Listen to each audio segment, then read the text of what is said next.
Serigne Modou Bousso Dieng nag nekk njiital mouvement des jeunes chefs religieux fii ci mim réew nekk tamit njiital parti politique bi ñu duppee Union des groupes patriotiques ca Touba.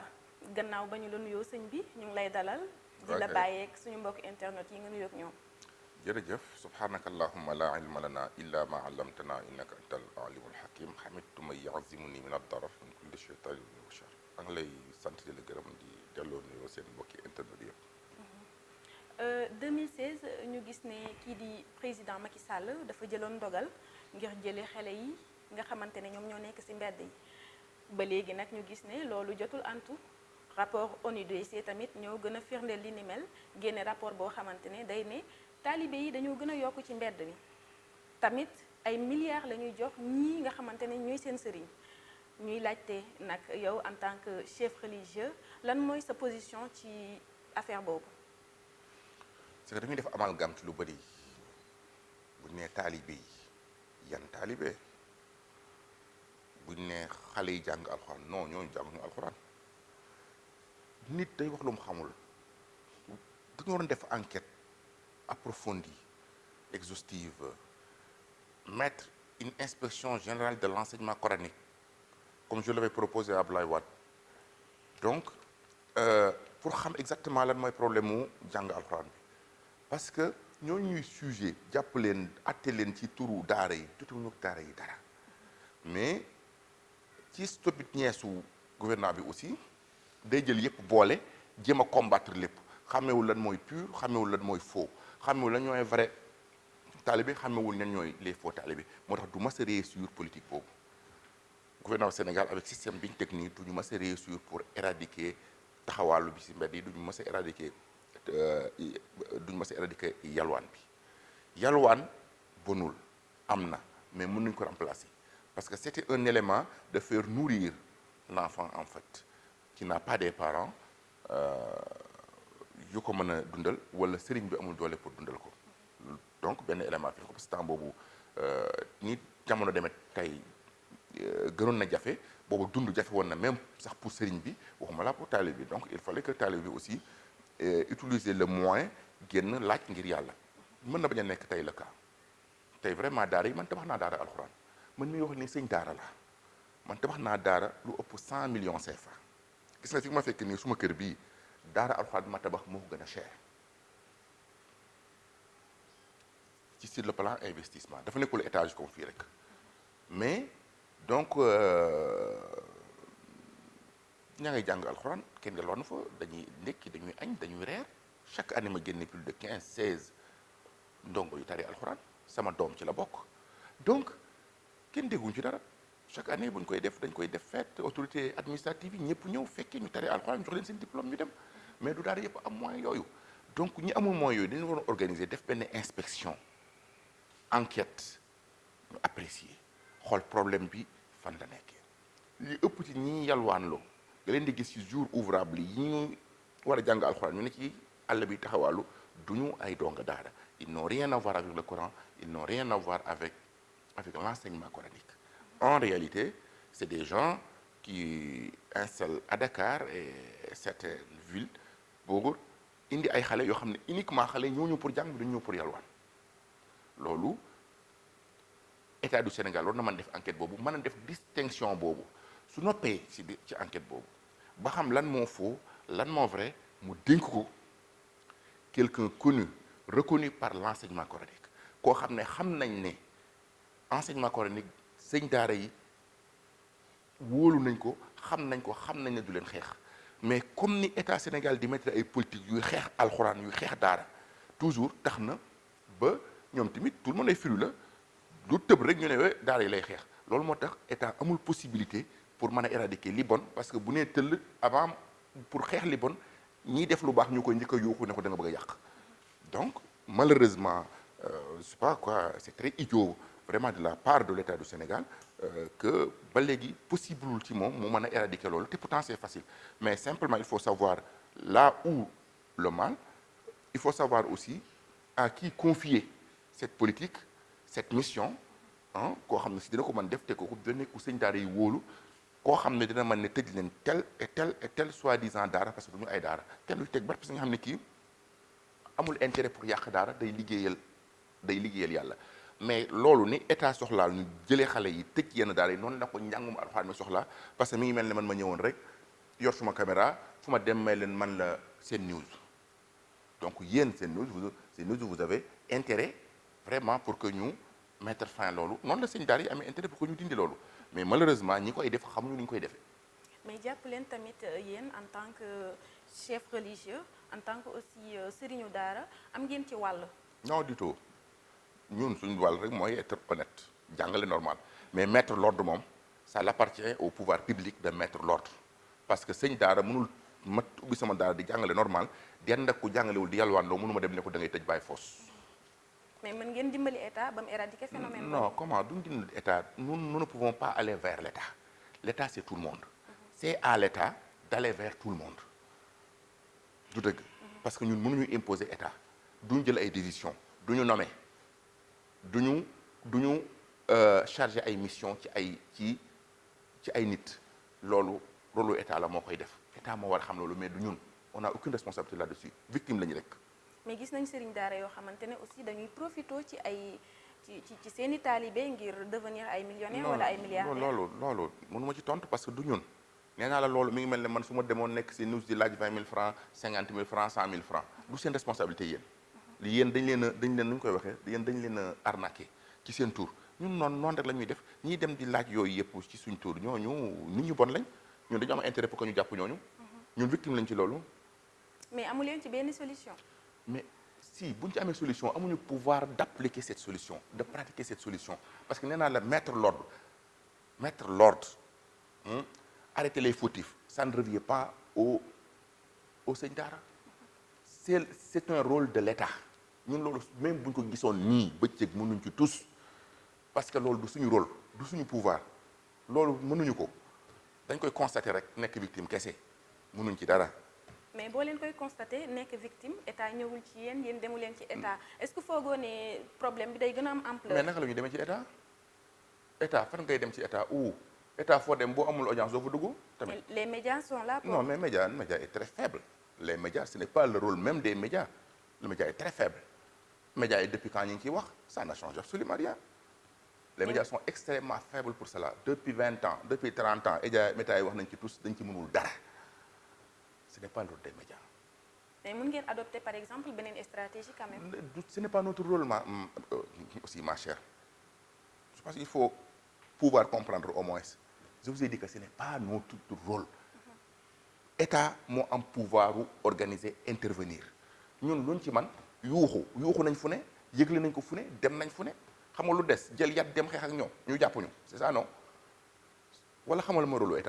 état mooy arbitre entre tout le monde. mooy indi solution sociale solution bu calmer tout le monde ça c'est le rôle de l'État mais ce n'est pas le rôle de sëñ daara di que kii sëñ daara wala kii du sëñ daara ñu ngi mel ne yéen exemple bu ngeen demoon fenn fekk fa ay faux personnes ñu takk seen ay faux journalistes yu takk seen badge bind ci cinéma est-ce que ngeen xam ne amul mais est-ce que mën ngeen taxaw ne ñii duñ dugg parce que ñii duñ organe bu exister non c'est pas possible ça c'est le rôle de l'État moo war a réorganiser tous les secteurs même su amul intervenir nii la ñuy def nii mais li ciy faux nga xam ne si ça menace à l'ordre public kooku ça revient à l'autorité administrative pour réorganiser la société tey exemple commission inspection boobu bu amoon mën nañu ko tuddee inspection délégué général mën na am tur bu nekk dina xam dina mën a recenser ñaata daara ñoo am daara yu ku ci bokk ak ku ci bees dinañ ko xam ku ci bokkul dinañ ko xam est-ce que sa daara reconnaître nañ ko est-ce que diw miñ teg dénk ko daara yi ngir moo xam ban daara ak ban reconnaître na la est-ce que foo bàyyi ko sa daara ban réalité moo fa nekk ñii taxawalu fii ñu jàpp ci ban daara lañ jóge ñu convoqué sëriñ boobu remettre ko commission bi expliqué su fekkee ne commission bi reconnaître ko ñu xam ne kooku kenn xamu ko ñu jàpp sëriñ ba tane sëriñ la def enquête expliqué xale yi du tax ñuy taxawaalu sangam xanaa duñ jàng mais loolu ko xam mooy ku xam na daaray doxe ku xam lan mooy daara mais boo jëlee quelqu'un maître koo xam ne xamul nan la ñuy jànge ci daara mu fekk xale buy dem di yalwaan ndikki pour jànge rek mu jàpp ki mu jàpp ci daara ju baax la jóge ça irrite tout le monde mu nekk benn guerre ouverte doo ko réussir jamais donc koo xam ne xamul luy alxuraan xamul fan la ñuy commencé julleem sax mën a posé problème gën nañ ko ne ko noo xoolal ma xale yi taxawaal da nga koy dénk ab sëñ daara boo xam ne xam na xale bu jàng ak xale bu jàngul xam na xale bu ne ci daara xale bu nekkul ci daara yaa ngi dégg nga xam ne au moins am na expérience ci mission boobu mais boo jëlee une mission qui a trait à la religion dénk ko quelqu'un boo xam ne fii nangam diw moo xam ne si xamul tous ci lu jëm ci secteur religieux kooku anarchie dafay imposer nit ñi génn xeex ak moom mu dakk tey ba léegi am na ba léegi ñu yolwaan te ba léegi depuis pourtant 2016 même Ablaye Wade jiitu woon na ci Macky Sall Abdou Diouf jiitu woon na ci Ablaye Wade rien toujours en échec. gannaaw ba ñu jógee ci wàllub mendicité dañuy dem ci sujet bi nga xamante ne fan yëpp moom moo lëmbee réew mi ñeel wàllub ñaari tur yi gis nañ ne population bi ak ay imam génn nañ wax ci mais ba tey gisuñu position chef religieux yi ñu bëggoon a xam lan moo waral seen noppite. mais les imams sont des chefs religieux. mais pas à part entière. Si, bien sûr. C'est les imams même qui sont les chefs religieux, en fait. Mais en tant que président des jeunes chefs religieux... Je voudrais expliquer entre marabout et chef religieux. Vous voulez dire qu'on n'a pas entendu les marabouts. Un marabout, c'est un fils d'un marabout. Mais un chef religieux, le mot chef signifie être au-devant. L'adjectif religieux fait certainement référence au mot chef. Donc, vous ne pouvez pas être chef religieux sans être dans une mission religieuse que vous êtes au-devant. Donc, bien naturellement, les imams, ce sont les chefs religieux parce que imam en arabe signifie quelqu'un qui est au-devant. Donc, forcément, les imams sont les chefs religieux. Donc, comme imam yi wax nañ ci chef religieux yi wax nañ ci bien sûr, mais marabout yi waxuñu ci. Voilà, donc marabout yi wax nañ ci. Voilà, les marabouts chefs religieux que vous dites, je vous ai bien compris, mais j'ai l'envie rek de faire ce détail. Effectivement. Mais c'est vrai que waxuñu ci parce que ñoom degré d'information des marabouts des na. Or, cheikhu taalim ak cheikhu tarbiya ak cheikhu tarxiya, un chef religieux, un vrai chef religieux, c'est ce qui est au courant de tout ce qui se passe dans la société. Xam lan moo xew ak lan moo xew ak lan moo koy dindi. Parce que tous nos fondateurs des confréries, Khadimou Rassoul, Mame El Hadji Malick ak ñu mag ñooñu fi nekkoon kenn ku ne xamoon nga liy xew lan la. kenn ku ne lii xew xamoon nga nan nga koy moytulee say taalibe ba duñ ci gaañu duñ ci alaku. Mais malheureusement pour nous seenu tey ñoom xamuñu dara lu jëm ci àdduna. Or àdduna dafa ci parti yonente bi sallallahu alayhi wasallam àdduna tax yàlla yónni yonente bi. wabtaghi fiimaa aataaka Allaahu ad-daara al-aaxira wa laa tansa nasiibaka mina ad-dunya. Donc yonente bi dafa yàlla su moom dafa ko bul fàtte sa cër ci àdduna. fàggandikul ëllëg kër gu mujj gi muy yawmal xiyaam wante nag wala tansa nasiibaka mina dunya loolu yàlla daf ko digal benn sëriñ amul droit bàyyi paaru àddunaam mais sëriñ si fi nekk ñoom soxlawuñ ci xam dara koo ci ne tey manday nangam xamu ci dara koo ci ne tey am nañu tuddoon ñaari tur xamu ci dara ak yeneen fléau yoo xam ne ñu ngi yàq société bi te yow miy defar nit ñi muy sa mission am lu ñëw di yàq nit ñi te yow xamoo ne yow li ngay defar am na koy yàq tamit je pense que un bon chef du def loolu malheureusement c'est le cas aujourd'hui mais ñaari tur yi moom lu mooy loo xam ne rek saa bu leen yàlla alak dëkk bépp lay alak te nit ñi ko war a aaye sëriñ si xamuñu ko bu yàllay alak ci sëriñ si lay commencer parce que dafa péché wu sëriñ mooy bañ a aaye li yàlla aaye xëy nañ ko xamul xëy na mais du am obligation pour xam ko kaanu laa yatanaahawna an munkarin fa'aluuhu labisa maa kaanu yaf'aluun suñu borom mu ne ñoom dañ fa nekkoon rek li ñu doon def ci lu bon aaye wuñ ko bi may intervenir voilà labisa maa kaanu yaf'aluun ñoom ñëpp dañu doon def baaxul dama leen sujet ensemble voilà te borom tur yi aussi bu ñu ko xasee bay def képp ku leen di publier képp ku seen complice képp ku seen collaborateur ñoom la yàlla yaatee donc voilà. D'accord ci ñoom la ñuy desandi sax ndax gis nañ ne fële sa Touba defoon nañ fa benn découverte. découverte de quoi. mu ñeel wàllub livre boobu nga xamante ne dafa amoon ay nataalu borom ñaari tur yi. non ay couleurs yu bokkul man de loolu laa gis. mooy nataalu borom ñaari tur yi. attention là-dessus def nañ ci sax vidéo ba waaw mu jot a circuler ci net bi. man duma tombé ci vidéo yooyu nga xam ne su ko xam nga nag sama xel ëpp na loolu tuuti tamit. dama gis benn vidéo rek ne wéy parce que gis naa ab vidéo wala gis naa non écoutez bien man de xaw ma sax ñoom am nañ drapeau man soo ma joxoon téere bu am ay kii arc-en-ciel damay jël yor ko ñu ne waaw xoolal si ma busi kii mbaadu nangam dama ko xamul parce que am na drapeau man ci coowul waykat bi laa ko mas a dégg xaw ma ko ci laa soo ko xamee ne am nañ ay jour ki fête ki moment ki xamul loolu ci yoonam parce que couleur boobu daal dañu jël couleur boobu rek léegi kon couleur boobu ñoo ko moom strictement na ko ñëpp bàyyi ki xamul ne ñoom am nañ couleur nag ki xamul ne sax ñoom existé nañ sax nag far donc gis ab téere bu ñu def loolu arc-en-ciel il faut ñu saisir ki ko def ba xam lan la jublu kooku bu xamul ne ñooñu am nañ truc exemple ñi ngi yor ay photo yu ñuul nii tey soo demoon Inde ñi yor photo yu ñuul yi mooy ñuy jaamu xiram ñuy jaamu nag te man mosuma jaamu ko dul yàlla moo tax acte bu nekk connaissance da koy jiitu avant nga ci am responsabilité donc une fois découvrir un livre Touba un livre porteur de plusieurs différentes couleurs oui maintenant gis nañ Touba benn livre borom ñaari tur yi dama ciy réservé man de Touba def naa fa ñeent fukki at yi ma am Touba laa ko def ndax maag sama baay ak sama yaay Touba lañ juddoo soo ko faa dégg de mais waruñu chef religieux yi nga xamante ni ak imam yeeg ñëpp ñi nga xamante ne ñoom ñoo ñu jiite waruñoo di def ay recherche ngir gën a xam. bien sûr ce qui se passe. li nga xamante ne moom moo xew actualité bi non bien sûr mais nee naa la sëriñ dafay am information. juste day nekk au courant de tout. pour xam loolu nan la ci musale ay taalibeem mi ngi mel ne exemple ki yor oto di dawal oto bi. xamul ne oto bi mi ngi koy signalé ne ko ndox bi jeex na mi ngi koy signalé ne ko degré température bi dépassé na mi ngi koy signalé ne ko am nga problème frein mi ngi koy signalé ne ko sa pneu ngi toj comme exemple man sama oto bépp anomalie bi ci nekk dafa koy signalé yow xamoo ci dara yow sa yoon yaa ngi dawal rek da ngay mën a xiis rek ngeen yam fa yéen ñëpp surtout sëriñ buy defar dafa war a xam li muy defar lan moo ci nekk lu yàq war na am bu yàgg xëy na âge yu sëriñ yi nekk tey war nañu am forcément beneen lu leen di secondé ci seen côté lu leen di informé obligatoirement. ñu daal di yemandi ba tey Touba ak fato bi nga xamante ne moom la xalif général des Mourides jël lan moo ci sa xalaat. man ba di taalibe man bu xalifa yi ne woon tëj leen seen kër ma tëj sama kër toog ci biir man maak sama baay ñu ay dongo lu sëñ Touba waxee duñ ci teg baat sama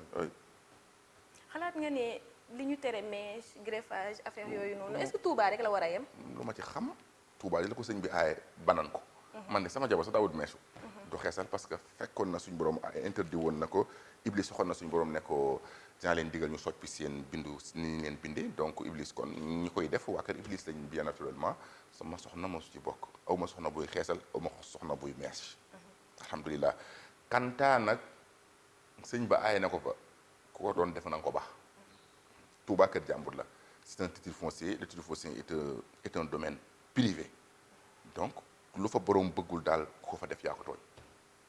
mais en tant que président des jeunes chefs religieux du Sénégal war ngeen koo toog waxtaanee ko ba décision fatwa boobu bañ a yem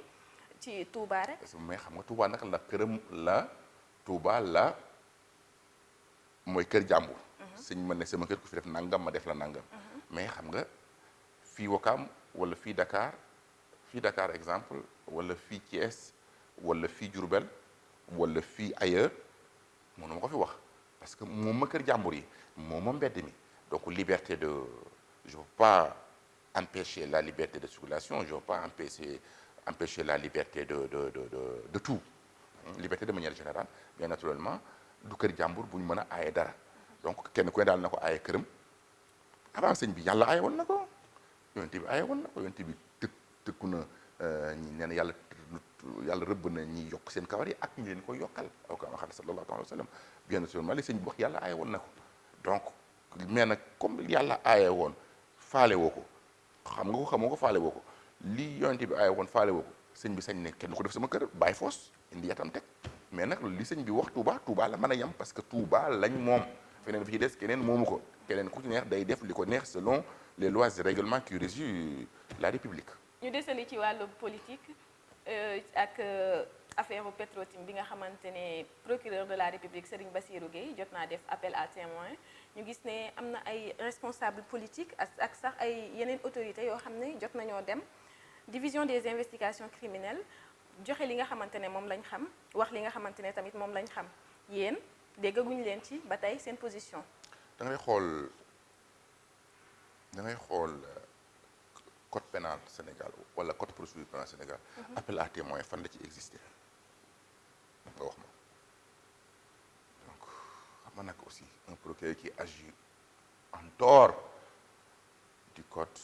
procureur boobu moom man de loolu xaw ma ko nag convoqué woon ma wuy juuma may toog suma kër bu nee maa kaay wax lu ñu xam li ma ci xam daal mooy dégg naa daal ñu ne Macky Sall daal rakkam ji daal sàcc na juróom-benn junniy milliards man na ma ko déggee dama tiit parce que juróom-benn junniy milliards daa bari gëm naa ko nag parce que Macky Sall moom ba fi nekk ba léegi scandales yi moom sont successives alors ma defee ne Macky Sall bu génnee dara tontu de kat sama rakk kat nee na man kat dañ tuumi na dem yoon comme ni ko Khalifa Sall defe woon mais daa génne wéy sénégalais yi naafeq la rambaaj wéy suma rakk la ñuy tuumal ma ruus am ci gàcce parce que defoon naa ne moom en tant que président bi dépassé na sama rakk te bi ñu koy fal Abdoulaye Wade moo wax suma doom ñu jële ko fi teg fi Macky Sall mu naan suma rakk fan la Sénégal jëm mooy sama problème kañ la Sénégal di mu passé suma doom suma rakk suma jarbaat surtout bu dee ci Macky Sall moom vraiment je peux pas ça me dépasse donc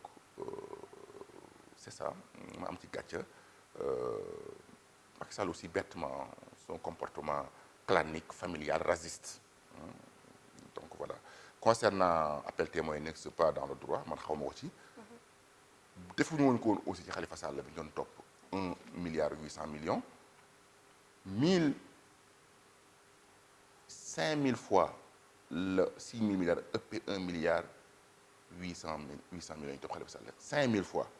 procureur réagirul en tant que Khalifa Sall may loon possibilité boobu Khalifa Sall da koo jëlee def ci kaso bi mais bu dee rakki waa ji daal rakki président bi daal non ko ci xam daal demal wax ko xam nga nag buñ xam nag ñoom ñuy foyee dañu yàpp mais loolu Macky Sall ko fi indi mais bettul kenn parce que Macky Sall façon yooyu la moom nit yooyu la moom nitu pouvoir la dictateur la il ne sait pas pouvoir xam ko daf ko bett daf ko dab le pouvoir rend fou extrêmement parfois fou gis nga bokk sa li mu doon defee buy génn dañ koy yanu Macky Sall foofu la jëm il ne sait pas ce qui se passe moom booy wax ak moom sax soo deful nii lu mu wax nga ne ko mujji kay yóddi da ngaa rafet président yaay noonam mais ñun ay garmi lanu ci ndey ak ci baay ak ci maam ak ci jàng ak ci expérience kan la ñuy sujjóotal ko dul yàlla c'est ça moo tax Macky Sall indi fi 3 Sénégalu pël yi di mbokkam Sénégalu pël yi nekkul mbokkam parce que même pël yi dañu ko jéppi parce que rendre leen service dafa ñëw promouvoir ñenn xeex ñenn def ko ci olof yi def ko ci séeréer yi finalement indi fi racisme boo xam ne kenn mosu ko dégg inimaginable 80% des nominations d'états généraux c'est ses amis ses frères pël donc fan lañ jëm ak Macky Sall attention man déjà tantôt maa ngi xaar lépp. ci say kàddu dégg nañ léegi nga ne Macky Sall scandale sur scandale la fi def ba mu fi ñëwee ba tey est-ce que mën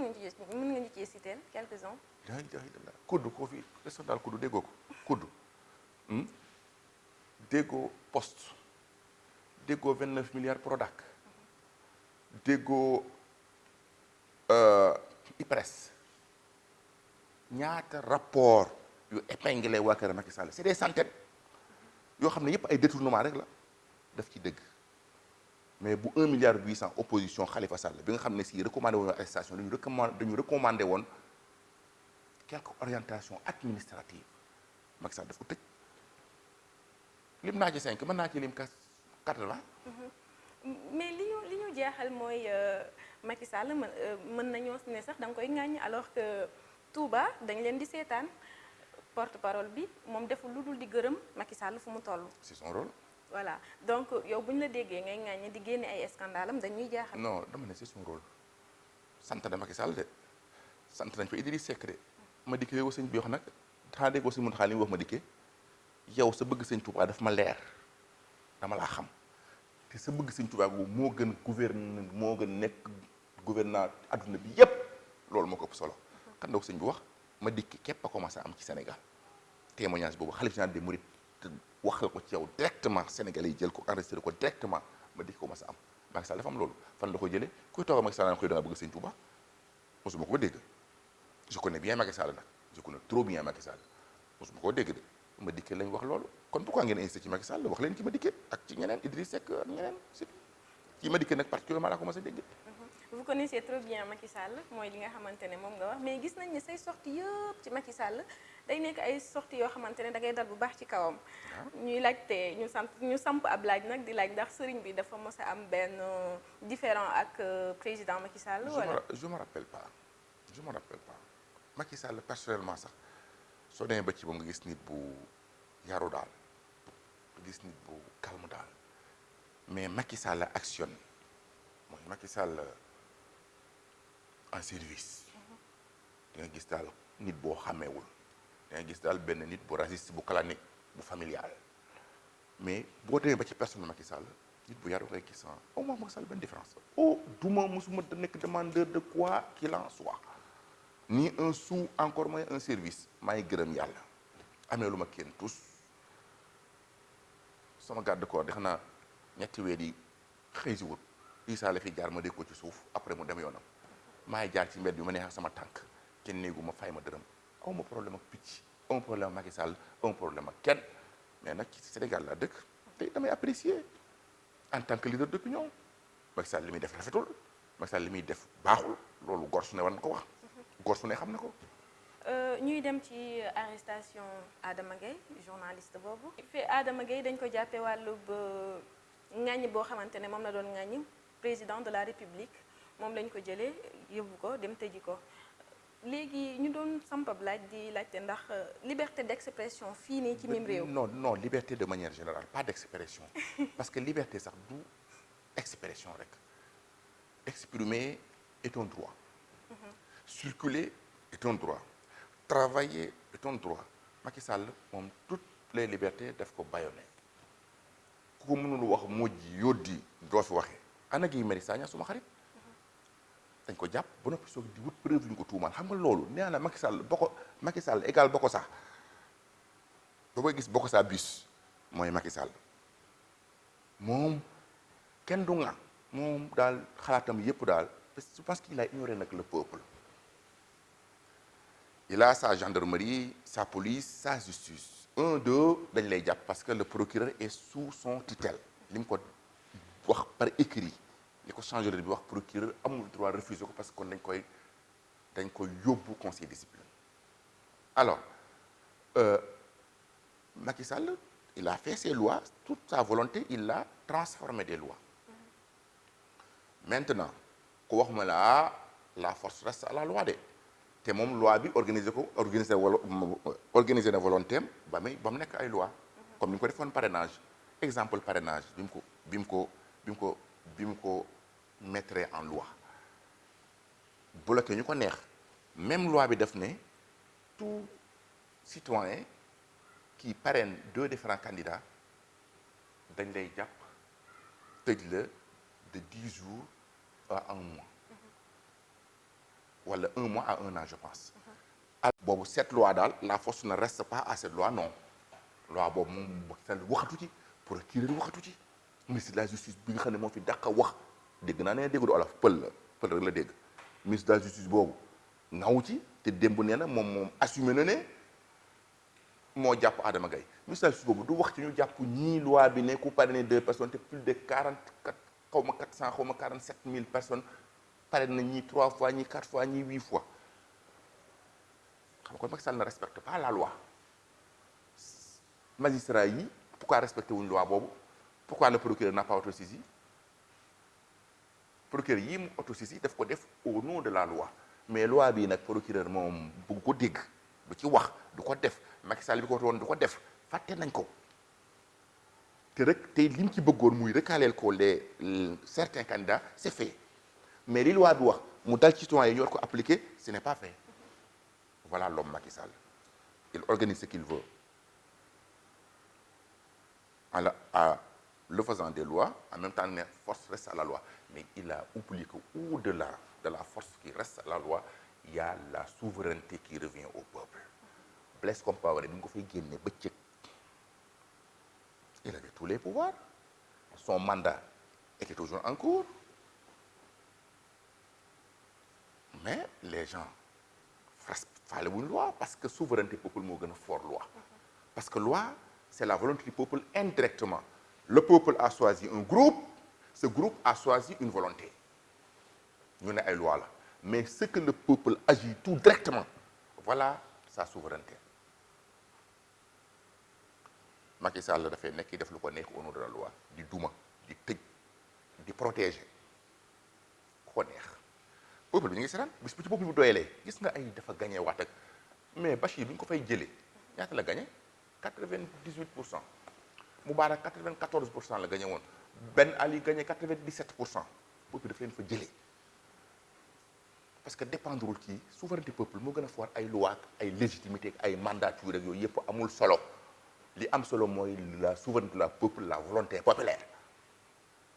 Si vous organisez bloquer certaines zones, Touba war a exprimer avec plus de 300 ou 500 et quelques mille votants nga fexe ba réduire le taux d'inscription indi 20 commission bu ne bu mu dépasser 100 par jour ne aussi 3 mois du ko dépasser un jour xam nga nombre bi inscrire Touba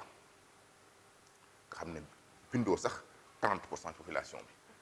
organisé de telle sorte que élection bu jotee yow zone yi la favorable ñooy voté zone yi la favorable duñu voté yooyu yëpp ay pexe la mais nag souveraineté du peuple moom kenn moom ko te bis bu jotee le peuple exprime. Le peuple exprime ñu desandi ci wàllu politique ak affaire Petro-Tim bi nga xamante ne procureur de la République Serigne Bassirou Gueye jot naa def appel à témoin ñu gis ne am na ay responsables politiques ak sax ay yeneen autorités yoo xam ne jot nañoo dem division des investigations criminelles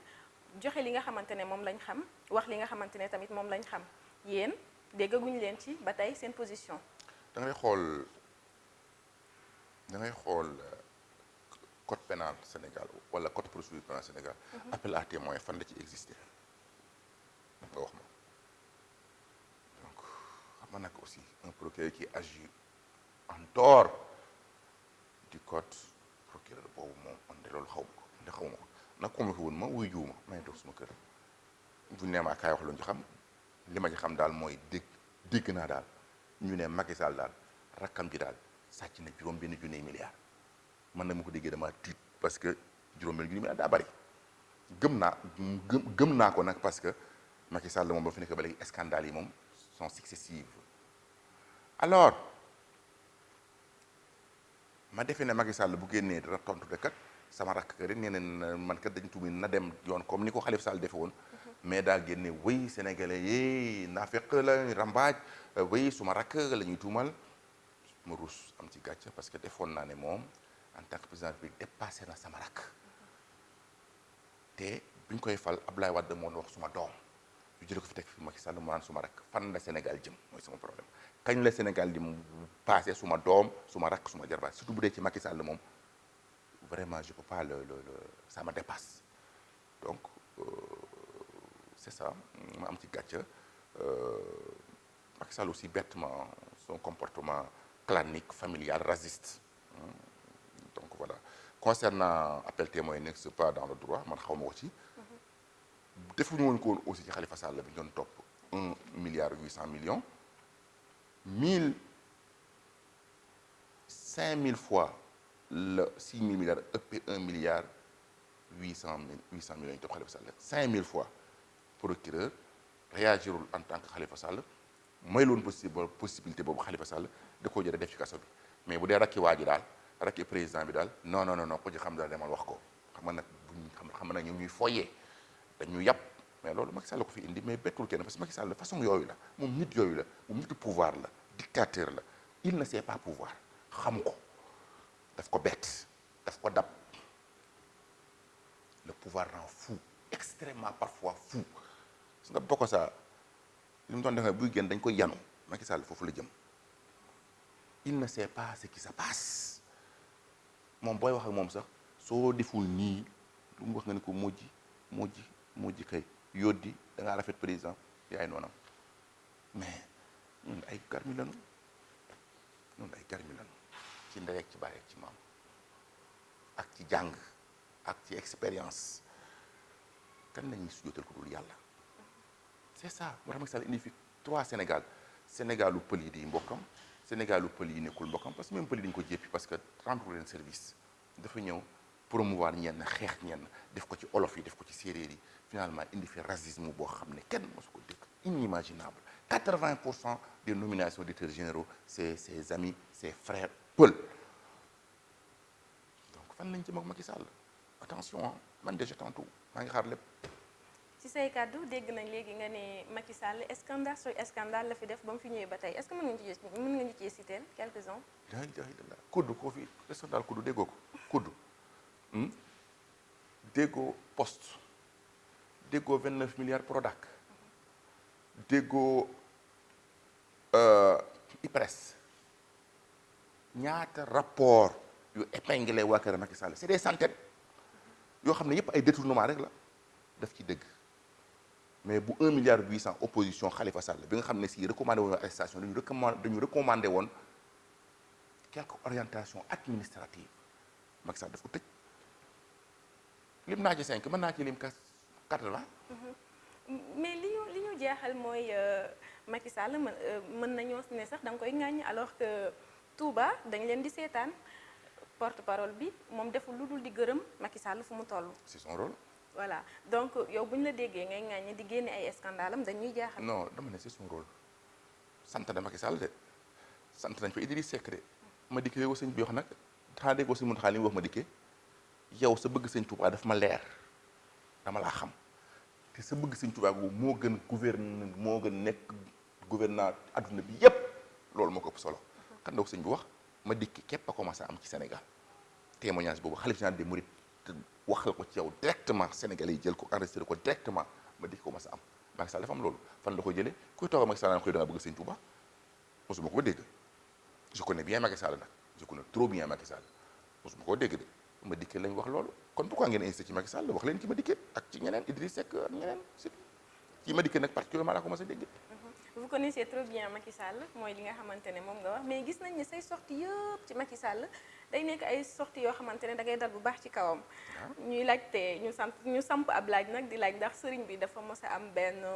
différent ak président Macky Sall. wala je me rappelle pas Macky Sall personnellement sax soo demee ba ci moom nga gis nit bu yaru daal gis nit bu calme daal mais Macky Sall action mooy Macky Sall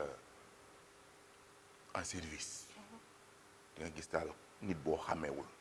di nga gis daal benn nit bu raciste bu clanique bu familial mais boo demee ba ci personne Macky Sall nit bu yaru ngay gis au moins Macky Sall benn différence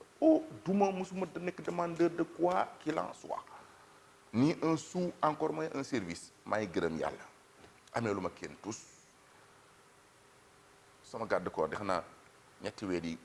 xëy si wut Issa la fi jaar ma dégg ko ci suuf après mu dem yoonam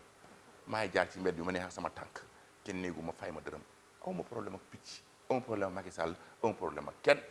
mais nag ci Sénégal laa dëkk te damay apprécier en tant que leader d'opinion Macky Sall li muy def rafetul Macky Sall li muy def baaxul loolu gor su ne war na ko wax gor su ne xam na ko. ñu desandi ci politique ak Madické Niang def na benn déclaration ñu ci doon laajte lan mooy sa position ci déclaration bi nga xamante ne moom la mujjee génne. waaw déclaration bu rafet la Madické li mu wax mooy li sëñ Mountakha wax la waxaat mooy sëñ Touba mooy fa la Madické taalibe la am na suñu discours entre nous yoo xam ne concerné wul lu dul circonstance boobu wala lieu boobu ñun ay taalibe lañu xam nga lu ñu gëm bu ñu wéetee suñu biir sëñ Touba amul morom de loolu ñuy dund loolu bu ñu ko waxee ñu ne public ñu ne waaw pourquoi nga wax ko parce que ci république lañ nekk mais waxuñu ko ci république dañ ko wax entre nous Madické Daaru Salaam la dem wax li mu gëm ne sëñ Touba mooy fale ndax loolu sëñ Mountakha moo ko wax sëñ Touba ci waxum sax moo ko wax d'ailleurs ne ci sama barke ci la yàlla lay fal loolu góor yàlla yi fi jaaroon ku ne am na loo wax loolu ku jàngul seen monde boobu mënoo commenter ci seen wax jooju dañ ci war a noppi moo tax ñu jàng ne kalaamu law liya lastu afham li ànd nii ana wahum man du ma commenter waxi góor yàlla yu mag yi parce que monde bi ñu nekk ak monde bi ma nekk du benn waxuñu ci même monde bi donc yooyu waxi góor yàlla yi la ma dikki Sëñ Muntaxa wax ko ma dikki reprendre ko ñu ne ko tey nga dee on est dans une république George Bush sax doon ko doon wax ci pape Jean-Paul II di ci référé di indi ay sources catholiques di ko wax ci pape Benoît XVI ça ne pose pas problème te pourtant les États-Unis restent la première puissance démocratique du monde mais su dee ma dikkee ñaa daal les complexés les grands complexés soi-disant intellectuels nga xam ne si c'est des intellectuels presque français lañ jàng truc amuñu benn science jànguñu benn savoir làkk lañ leen jàngal ak benn culture mooy boo xëyee da ngay sol costume da ngay def nii da ngay complexé nga complexé oui on est dans une république on est dans une mais quelle république ban république ban fois la menace dégg naa benn complexe soi-disant journaliste xaw ma kan démb toog ci télé naan oui république bi waru ñoo taf photo sëriñ bi waru ñoo taf tur le plus complexe du monde yow boo demee sa bureau da ngay taf institution bi bien sûr mais boo noppee doo taf sa photo bopp mat la ci sa wet bu la neexee quel est le problème boo neexee doo taf sa photo ñaareel ci wet gi léegi nag bu la yow bu fekkee ne sëñ bi nga bëgg a taf nag non c'est la république gis nga complexe boobu nit ñi dem bu ñu xëyee sol ay tubaab bi looy doon du ñu dem fenn loolu moo tax ba léegi France xam ne foofu le niveau intellectuel sénégalais yi toll mu continuer di ñu coloniser continuer di jël suñu pétrole di jël suñu ressources yi parce que ay esclaves la ñu jàpp ba léegi parce que c'est des esclaves de mental d'abord jëmuñu fenn journaliste boobu li mu wax xamul c'est un nulard ma dikkee n'est pas à ce niveau ma dikkee taalibe la bien sûr républicain la parce que boo yoree yëfi république ñëpp la ci yemale mais su fekkee ne nag mbokk taalibe la bu dem ci lieu ak màggal di wax ci Sëñ Tuubaa reprendre waxi ma xalif général mais mu neex murid yëpp mais mu neex ña fa nekkoon ñëpp mais mu neex ñu ko comprendre ñëpp ñi nga xam ne nag ma dikkee su leen gêné ñu bëgg ci am beneen commentaire wala bëgg orienté wax ji mu jëm feneen ñooñu la engagé ñooñu je pense ils sont torts parce que ñi ci nekk ay imam recadre nañ leen wan leen seen place wan leen li diine wax ak l'islam on ne peut pas faire un commentaire politique bu ko jox une connotation religieuse on les a recadrés parfaitement xam nañ seen bopp li ci des ci soi-disant ay républicains jëmuñu fenn gëmuñu dara xamewuñ lan mooy république xamewuñ lan mooy religion xamewuñ lan mooy liberté parce que nit ki libre na pour wax li mu gëm comme ni ko jox ci bu doon defee ba noppi reste premier pays démocratique c'est tout. question Madické Niang bi moom mooy tënk entretien bi nga xamante ne moom lañ doon def ak sëñ Modou Bousso Dieng sëñ bi am nga sa dernier mot boo xamante ne moom ngay wax suñu mbokk internet yi. maa ngi leen di gërëm di leen sant bon sant yàlla xam nga man li ma gëm su ma ko waxee pare naa ci kenn ku ne am nga nag sañ-sañ apprécier comme nu mu la neexee mais maa ngi leen di gërëm di leen sant man seen kii bi dama koy seen site bi dama ci abonné damay suivre kii yéen a ngi liggéey bu rafet maa ngi leen di gërëm di leen sant asalaamaaleykum wa rahmatulah.